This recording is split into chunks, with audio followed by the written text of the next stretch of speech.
My name is Sarah. And on Christmas morning, my mother handed my 8-year-old daughter a crinkled plastic bag from a CVS drugstore. Inside was a $5 bottle of generic bubble bath with a peeling label, and a half-eaten box of discount crayons. Crushed. Several of them broken. That was it. No card. No note. No apology. Meanwhile, my 3 nephews had just unwrapped an iPad Pro, a PlayStation 5, and a collection of designer sneakers worth more than my first car. My daughter looked at those broken crayons. Then she looked at me. And she asked, in the quietest voice I've ever heard, "Mom, did I do something bad?" Here's what my family didn't know. I had sold my company the year before, to a private equity firm, for 9 figures. And I was the silent administrator of every single financial account they owned. Every dollar in their bank. Every asset under their name. Every deed, every debt, every mortgage, it all ran through me. They thought I was the family's quiet disappointment. By New Year's Eve, they understood what I actually was. Stay with me, because this story is about a lot more than Christmas gifts. If you've ever been the one who works twice as hard, gives twice as much, and still gets treated like you're worth half as little, this story is for you. If you've ever sat in a room full of people who were supposed to love you and felt completely invisible, this story is going to feel personal. And if you've ever fantasized about the day when every single person who underestimated you finally understood what they were dealing with, this one delivers. Hit like, subscribe, and drop a comment telling me if you've ever been the overlooked one in your family. Because I see you. And Sarah saw you too. Let's go back to the beginning. My name is Sarah Miller, and in my family, there were 2 kinds of people: providers and consumers. I didn't choose which one I was going to be. Nobody handed me a form and asked me to circle my preference. It was decided the moment I entered the world, coded into the way my parents looked at me versus the way they looked at my sister, Megan. Megan was the golden child. She was 34 years old at the time of this story. Chronologically, an adult. Functionally, something else entirely. She hadn't held a stable job in years. She lived off my parents' retirement fund like it was a luxury hotel with a no-checkout policy. She had 3 boys, Tyler, Jason, and Ben, whom she was raising to believe the world was a vending machine that owed them snacks on demand. And then there was me. I was the one who did the homework. I was the one who didn't make waves. I was the one who watched, really watched, the way the family operated, and I learned something young that most people don't learn until they're much older. Love in certain families is not unconditional. It is a currency. And some people are born overdrawn. Let me give you a picture of what it looked like growing up. If I came home with a B+, my parents sat me down and told me I needed to try harder. That a B+ was not good enough. That I had potential I wasn't using. If Megan came home with a C-, the teacher was unfair. If I needed new shoes for school, and I mean needed, as in my toes were touching the front of my sneakers, I was told to wait until my birthday. If Megan wanted a designer handbag, it appeared in her room like it had always been there. Like she had manifested it by simply existing in the universe. I absorbed all of this without complaint. Not because I didn't feel it, but because I was observant. And what I observed was this. Complaining to my parents about Megan was like reporting a crime to the criminal. It didn't lead anywhere. It just made them defensive. Made them double down. So I got quiet. I got very, very quiet. And quiet people have a superpower that no one talks about. They watch. They learn. They plan. I left at 18. Not in a dramatic way. I didn't slam doors. I didn't give a speech. I just left. Quietly. Like I did everything else. I went to state school. I worked 2 jobs, a coffee shop in the morning, data entry in the evening. I graduated. I built something. Slowly, steadily, without fanfare. I started a tech company. Logistics software. The kind of software that nobody thinks about but that every major supply chain in the country runs on. It wasn't glamorous. It wasn't the stuff of TED Talks. But it worked. And it made money while I slept. I did not post about it online. I did not buy a fancy car. I wore sweaters. I drove a sedan. And when my family asked how the startup thing was going, I said, "It's fine. Just trying to get it off the ground." They thought it was a hobby. They thought I was still the quiet, plodding Miller daughter who had tried her best and was muddling through life in some forgettable middle-class existence. I let them think that. Because there is a profound, underrated advantage in being underestimated. When people underestimate you, they stop watching you. And when they stop watching you, you can build in peace. And then there was Lily, my daughter, 8 years old, the most unexpectedly remarkable human being I have ever had the privilege of knowing. Lily is the kind of child who saves her weekly allowance not for toys, not for candy, but to buy food for stray cats in the neighborhood. She has a notebook, a worn, spiral-bound notebook covered in drawings, where she maps out constellations every single night. She wants to be an astronaut. She has wanted to be an astronaut since she was 5, and I believe with every fiber of my being that she will do it. She was different from her cousins. She knew it. She didn't announce it. She just existed differently, gently, thoughtfully. And for months leading up to that Christmas, all she had asked for was a telescope. Not a toy. A real one. A refractor telescope. She had shown me pictures of it, had explained exactly which one she wanted, had told me carefully and patiently why this specific model would let her see the things she'd been drawing in that notebook.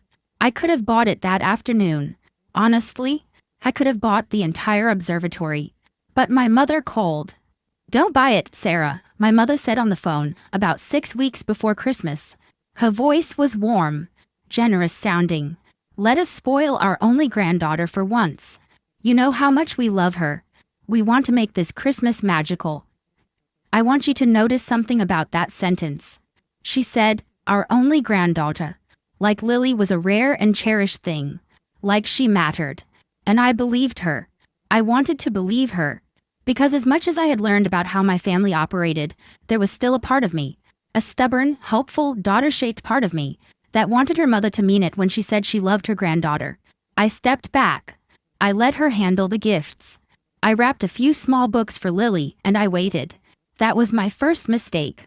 My second mistake was believing that people who have spent their entire lives profiting from inequality would suddenly, at Christmas, decide that fairness mattered. The morning of Christmas at my parents' Connecticut estate was a masterclass in performative joy. The house was everything you'd expect. Colonial architecture, white columns out front, manicured hedges, a driveway that curved like a lazy river toward a set of double doors that had probably never been answered by anyone without a mortgage. Inside, pine and cinnamon and the faint, persistent smell of something underneath it all. Something sour that no amount of candles could entirely mask. There were about 20 people in the living room. Cousins, aunts, uncles, family friends, the whole ensemble cast. The fireplace was roaring. The Persian rugs were immaculate. And at the center of it all, the tree. Under that tree, a mountain of gifts. I sat in the corner with a mug of coffee that had gone cold. I watched. Megan's boys descended on the presents like a natural disaster. There was no ceremony. No careful unwrapping. It was rip, tear, toss, move on. The floor disappeared under an avalanche of wrapping paper within 4 minutes. I did the math as each box opened. Tyler got an iPad Pro. Jason got a PlayStation 5. Ben got a collection of designer sneakers, limited edition releases that I happen to know cost between $300 and $400 a pair. He got 4 pairs. I watched my father hand over the credit card to the personal shopper who had personally curated and delivered these gifts. I saw the receipt float to the floor. At a glance, over $2,300 for 3 children who already owned everything they could possibly want. Look at Tyler's face. Megan crowed, her phone out, snapping photos for Instagram. She was practically vibrating with delight. "Thank you, Mom. Thank you, Dad. You guys are literally the best parents on earth." My mother glowed. She glowed. Like a lantern. Like this was the purpose of her existence, to bask in Megan's gratitude. "You deserve the best," she said, looking at her older daughter with an adoration that made the back of my throat tighten. "Only the best for my grandchildren. Only the best for her grandchildren." Then came Lily's turn. The room didn't go silent, but the energy shifted. You know that feeling when you're at a party and the music changes to something uncomfortable? That's what happened. A collective, unspoken discomfort settled like weather. Lily walked up to the tree slowly. She was wearing a simple red dress. Her hair was pulled back neatly. She was 8 years old and she was already more dignified than anyone else in that room. She looked at the pile of boxes. There was one left. Just one. It wasn't wrapped the way the others were. No paper, no bow, no ribbon, no tag with her name in festive lettering. It was a plastic bag. White. With red lettering. The kind of bag they give you at the drugstore when you buy cold medicine at 11 p.m. It was crinkled. It had clearly been sitting in a car or a purse or a junk drawer. You could see the shapes of the items through the translucent plastic. My mother handed it to Lily like it was nothing, like it was routine. Lily took it with both hands. She opened it carefully. She reached inside. First, a bottle of generic bubble bath. $5. Maximum. The label was peeling at one corner. It smelled like synthetic lavender from 2 rooms away. Second, a box of discount crayons. The box was crushed on one side. Several of the crayons were broken inside.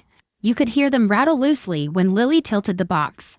She stood there, holding these 2 things, surrounded by PlayStation boxes and sneaker tissue paper and the general wreckage of her cousin's Christmas haul. There was no telescope. There was no note. There was no acknowledgement that an 8-year-old girl had spent months looking at pictures of stars. My mother had already turned away. She was helping Tyler navigate the PlayStation menus. "Oh, don't look like that, Lily," she said, without looking up. Her voice was light, airy, dismissive, the way you talk about something that barely registers. "We spend so much on the boys' electronics that we had to cut back somewhere. Budgets are tight, you know." She paused. "Besides, you're such a simple girl. You don't need much, do you? You're not like your cousins. You're..." She seemed to reach for the word like she was choosing the kindest available option. "Humble. Humble. In that family, in that room, from that woman's mouth, humble was not a compliment. It was a category. It was a label for someone who did not require investment. It was code for, not worth the money. It was code for, less than." Lily stood there with the broken crayons in one hand and the peeling bubble bath in the other. She didn't cry. She didn't argue. She didn't throw a tantrum the way her cousins would have, the way their mother had trained them to, because tantrums in that house got results.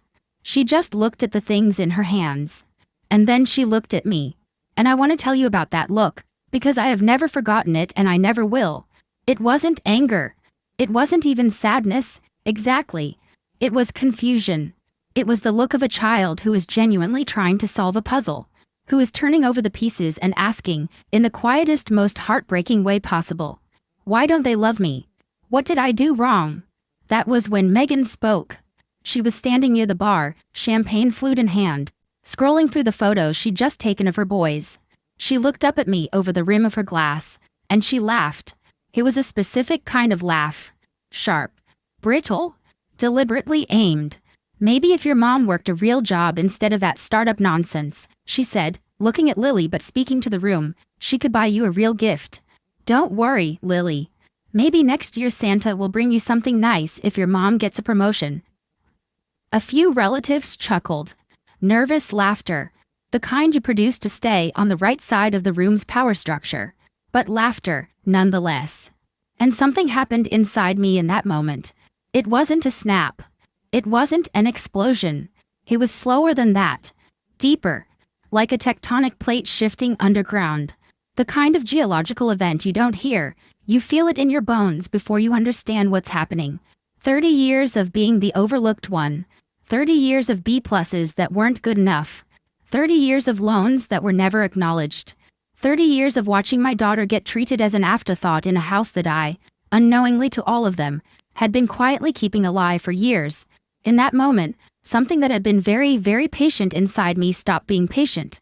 The quiet Sarah died at approximately 10:17 a.m. on Christmas morning. I stood up.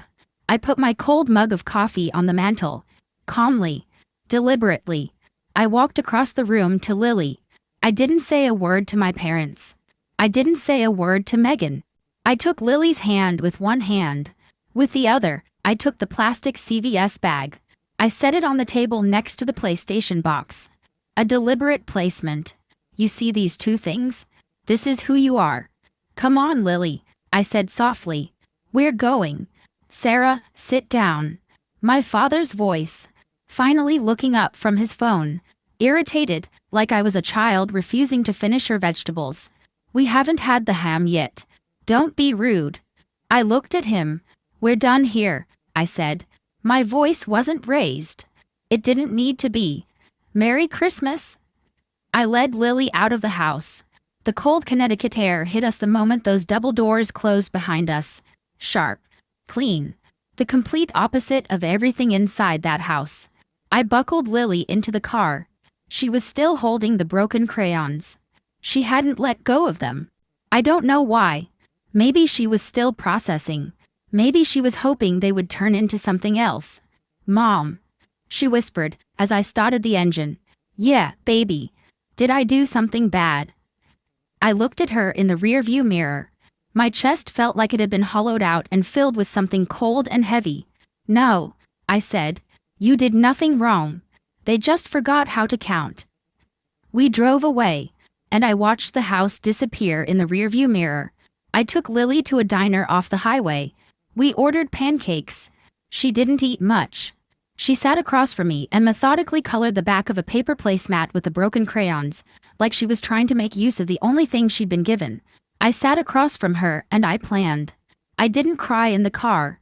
I didn't call my mother and scream at her. I didn't send Megan a 16-paragraph text message. I planned. Because here's what my family doesn't know, what they have never known, about the woman they dismissed as the simple one. 3 years before that Christmas morning, my father was drowning. He had made a catastrophic investment in a failing retail chain. The kind of investment that happens when wealthy people trust the wrong advisor and stop doing their homework. The losses were significant. The debt was mounting. The estate was at risk. He never told me directly. He wouldn't. Asking me for help would have required acknowledging that I was someone worth asking. But I found out, because I always found out because I was always watching, and I made a quiet decision. I bought his debt. Not as a gift. Not as a loan. As a strategy. Because I knew the pattern. I knew that if I didn't step in, they would eventually spiral down into a situation from which there was no recovery, and at the end of that road, they would show up at my door. And I would take care of it then too. But messily, reactively, with no control. So I got ahead of it. I moved all of their assets into a private family trust. I structured it carefully, through layers of LLCs, so there was no paper trail that led directly back to me. I became the trust administrator. The trustee, the invisible hand that signed their checks, paid their taxes, covered their insurance, kept the lights on. They thought they were living on their own investments. They thought the quarterly dividends they received were the fruits of their own financial wisdom. They were living on my mercy. I did it because I wanted them to feel secure. I had this naive, stubborn hope.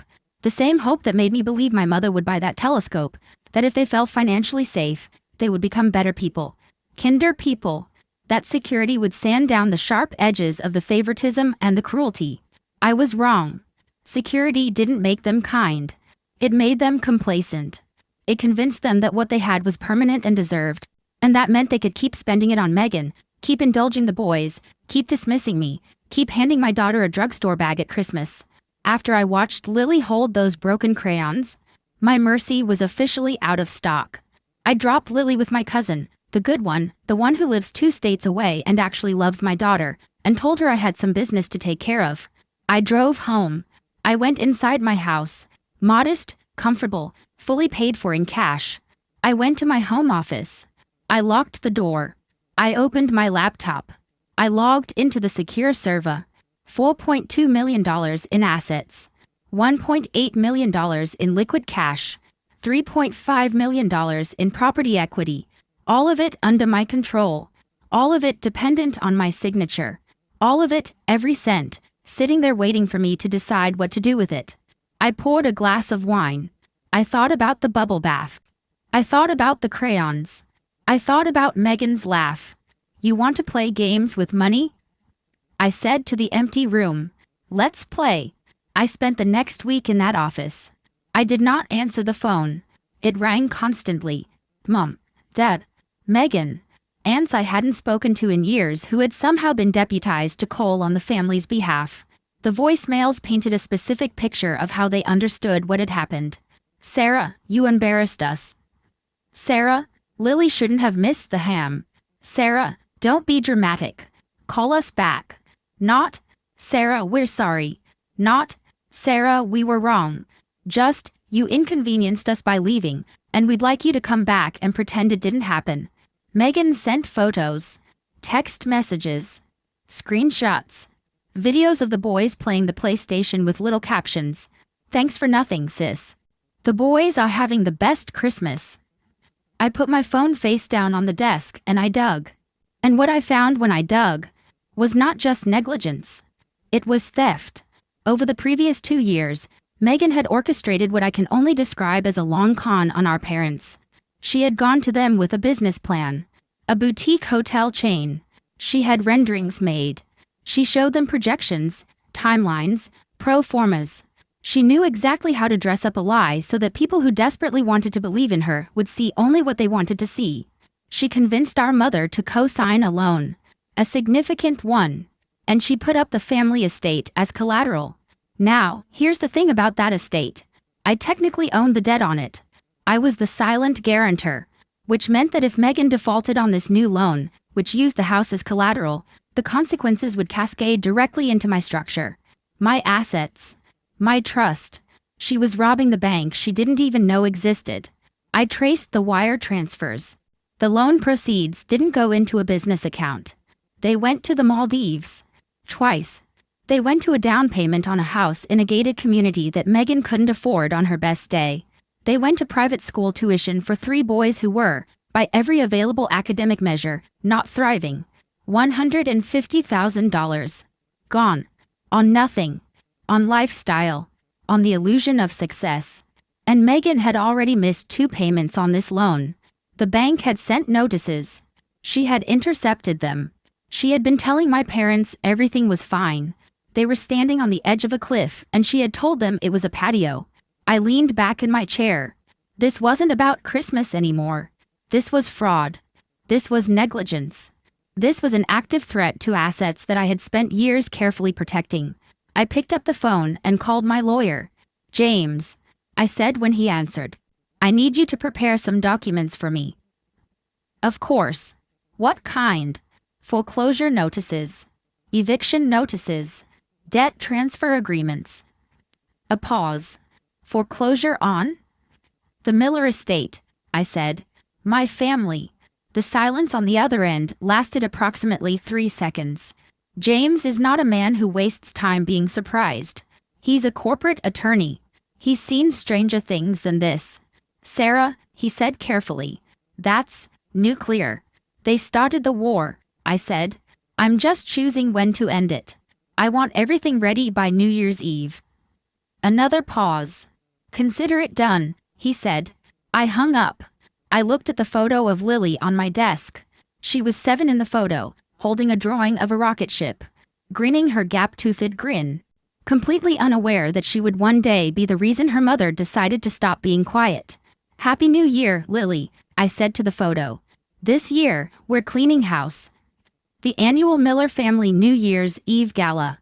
My parents had been throwing this party for 22 years. It was their signature event. The one night a year when they pulled out every stop. The caterers, the string quartet, the open bar, the guest list of business associates and country club friends and anyone else they wanted to impress. It was, in their minds, the definitive proof that the Millers were a family of standing. It was the perfect stage for a collapse. I arrived late, deliberately, and I did not arrive as the quiet sister in the sweater.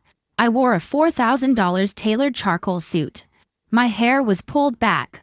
My heels hit the driveway pavement like gunshots. I carried a briefcase, actual leather, actual documents, that had never been inside a living room in its life. I didn't valet my car.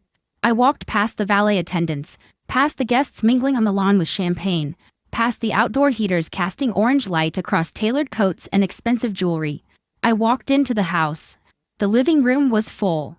60, maybe 70 people. The string quartet was playing something classical in the corner. The bar was doing steady business. My father was stationed near the fireplace, glass of scotch in hand, performing the role of patriarch for an appreciative audience. Megan was at the bar, laughing her loud, brittle laugh. holding court, already spinning some narrative about the hotel chain. My father saw me the moment I walked in. His face shifted. Relief. First, he thought I was coming to apologize, to smooth things over, to be, once again, the quiet, cooperative Sarah who didn't make waves. "Sarah, you're late," he said, gesturing broadly, the gracious host welcoming back the prodigal daughter. "Come, join us. Megan's telling everyone about her new real estate project. Hotel chains apparently taking off." Megan smirked over her champagne glass. "Nice suit, Sarah. Renting it for the occasion." A few people around her laughed. I didn't smile. I walked to the center of the room. I didn't greet the guests. I didn't hug my parents. I didn't make small talk. I simply stood there, in the middle of the room, in my $4,000 suit, in complete and utter silence. And the room noticed. Conversation died in rings around me, like ripples on water. The music kept playing for a moment before trailing off into an uncertain silence. 70 people looked at me and had no idea what was about to happen. "Actually, Dad," I said, my voice carrying clearly across the quiet room, "I'm not here for the party. I'm here for the audit." My father's face changed. "Audit." The word came out confused, slightly amused. "What on earth does that mean? Is this a joke?" "No joke." I opened the briefcase. I removed a stack of documents, thick, bound in red legal tape, marked with the names of my attorney's firm on the cover page. "Megan," I said, "tell me about the boutique hotel chain. The one Mom co-signed on. The one that used this house as collateral." The color left Megan's face. Not gradually. All at once, like someone had pulled a drain. She dropped her champagne glass. It hit the floor and shattered. Nobody moved to clean it up. "Sarah." She was already stepping forward, already dropping her voice like she could make this a private conversation in a room full of witnesses. "This is not the time. We have guests." "This is exactly the time," I said. I walked to my father. I held out the documents. "Dad, did you know that the loan proceeds from Megan's hotel venture were deposited into her personal accounts? Did you know she took 2 trips to the Maldives with them? Did you know she spent $150,000 on clothes, dinners, and a house deposit?" My father's hands took the papers mechanically. He put on his reading glasses. He looked at the first page. His face went gray. I turned to my mother. She was already clutching her pearl necklace. A gesture I recognized. She always did it when she was frightened, when reality was intruding on the story she preferred to live in. "Mom, the bank issued foreclosure notices 2 months ago. Megan intercepted them. She has missed 2 payments. The balloon payment is due in 48 hours. That's impossible," my mother whispered. "Megan told me everything was fine. She told me the business was. It was handled," I said. "By me. I bought the loan from the bank this morning. I called in the debt. Which means that as of today, I am your landlord." The room was absolutely silent. 60, 70 people, holding their breath. "And Megan?" I turned to look at my sister directly. "I also acquired the debt on your car. And your kids' tuition. I own the paper on all of it." "You what?" My father looked up from the documents. His voice had lost its boom. He looked old, suddenly. He looked like a man who has just understood something he does not want to understand. "How? You work at a library?" I finished. "No. I run a tech company. Or I did, until I sold it last year to a private equity firm. 9 figures." The silence in the room changed texture. "I didn't tell you," I continued, "because I knew exactly what would happen if I did. I knew you wouldn't see me as your daughter. You'd see me as an ATM. You'd see me as a resource to extract. So I waited. I waited until you showed me, clearly, unmistakably, who you really were." I looked at Megan. She was trembling. Her hands were shaking. The imperious smirk was completely gone. In its place was something she had never shown me before. Fear. "You can't do this," she said. "You're my sister." I said. "You stopped being family when you handed my daughter a drugstore bag at Christmas.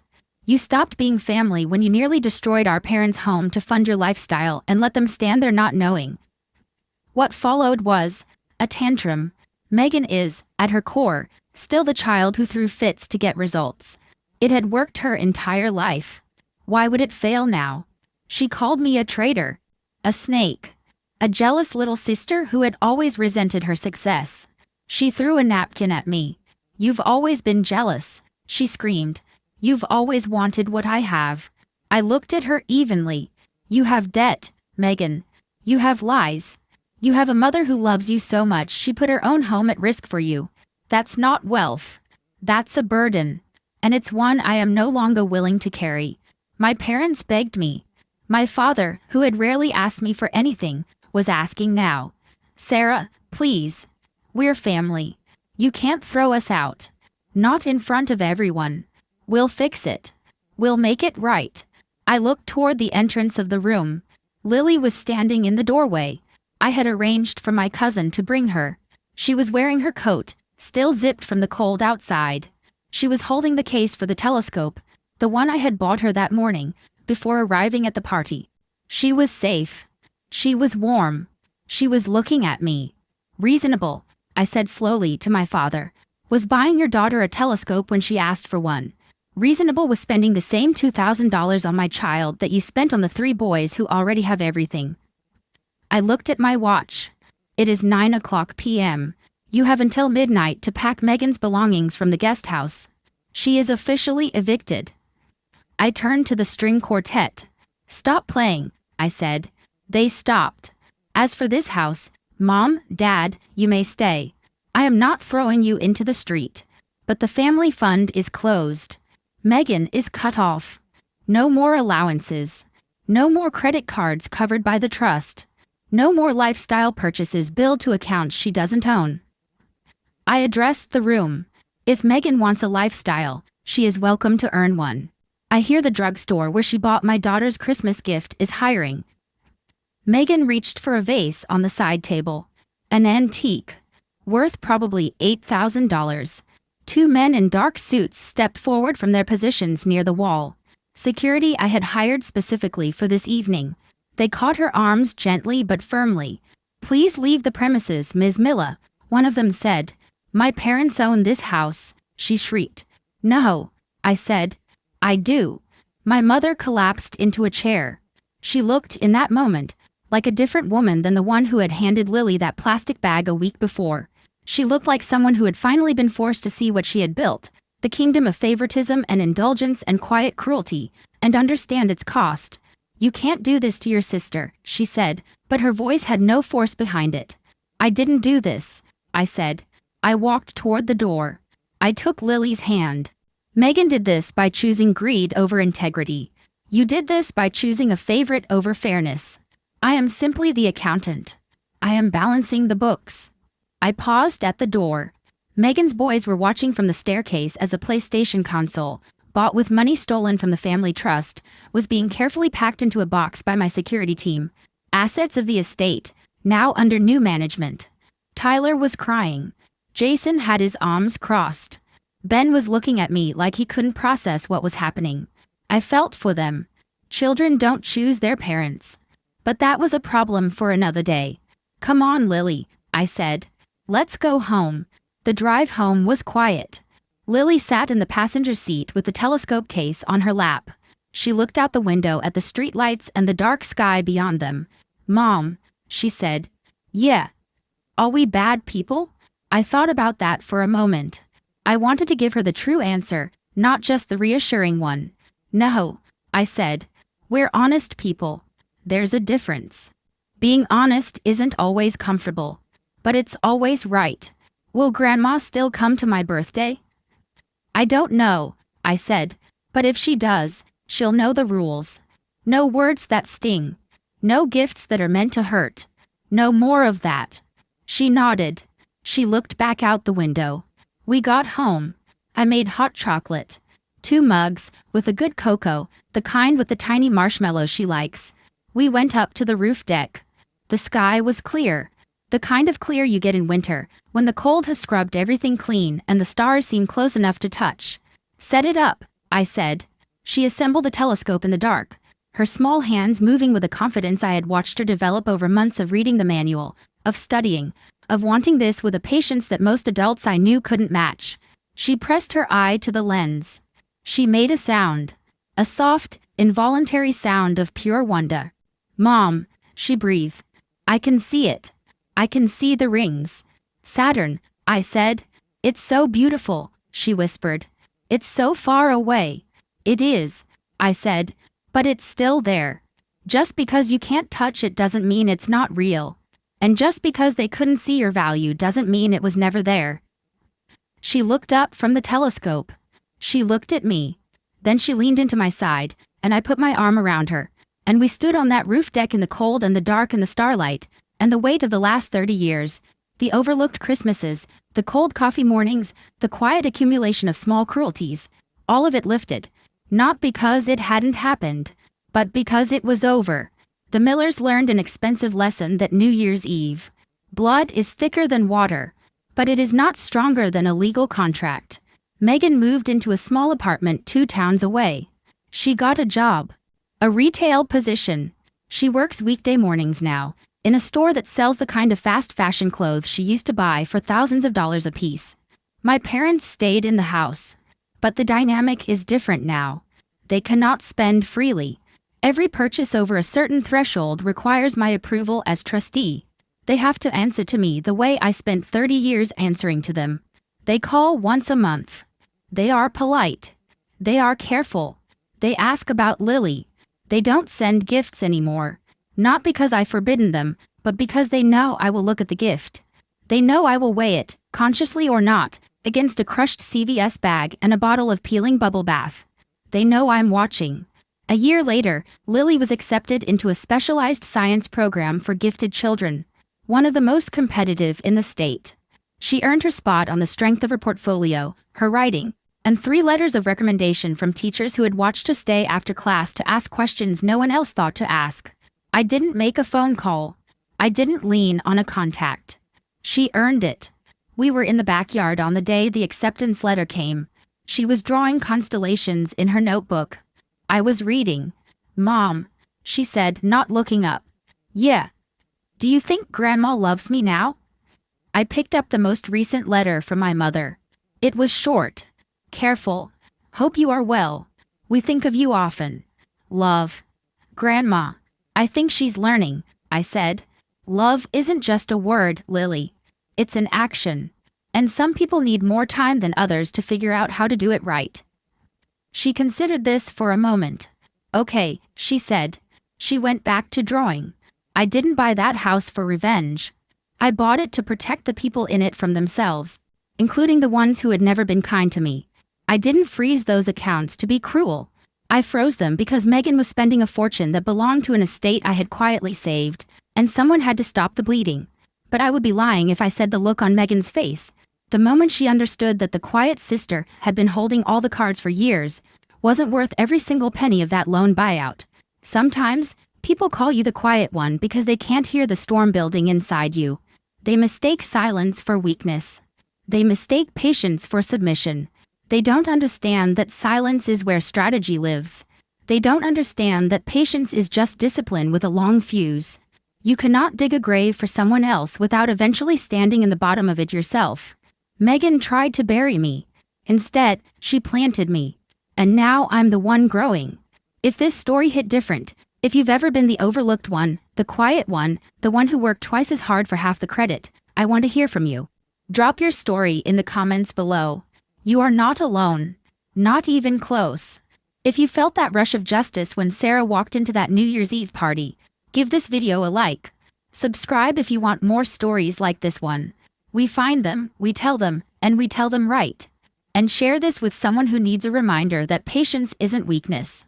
The next video is right there waiting for you. I'll see you in it.